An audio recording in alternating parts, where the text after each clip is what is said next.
The man's been passed away. He passed away 25 years ago. Yet we're still talking about him. It's amazing. That's a legacy You're right. because he created it and he started it in his garage, just like, Wow. and then it just advanced and continued and pivoted. Herb, I bet you don't know.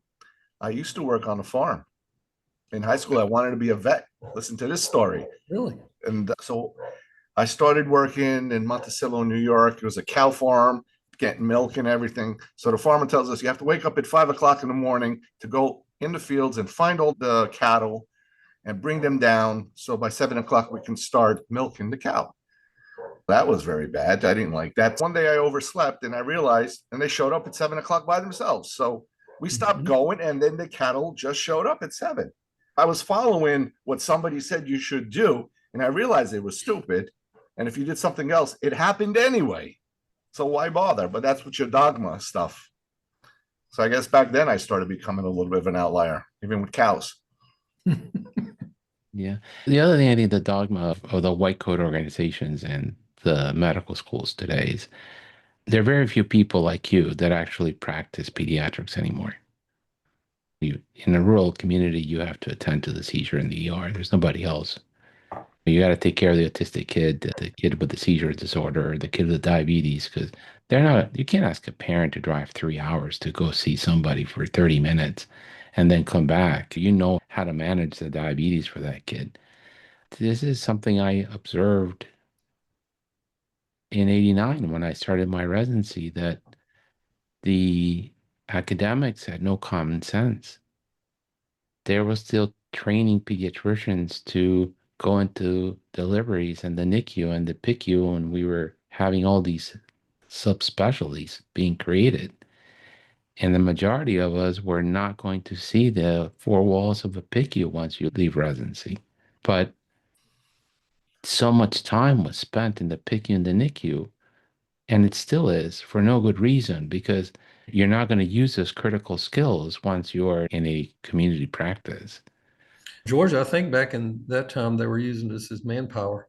This manpower. But maybe Yeah. it was more of a manpower than a need for education for the vast majority of them. I'm on call right now, and there's a baby that's going to be born today, and I'm responsible. So if I have to run out the door, you know what happens. You go to C-sections?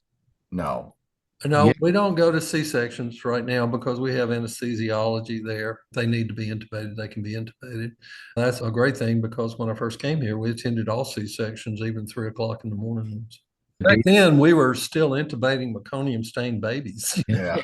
That But none of it- us really felt like if they were crying and vigorous, why are you putting them through that? That's what we thought. That was the Yeah. dogma.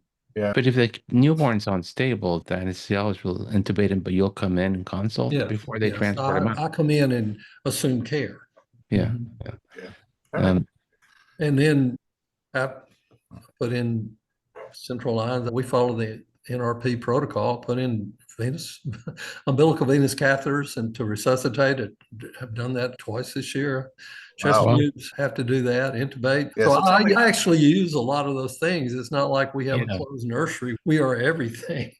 I read this quote recently that primary care guys are really multi-specialist.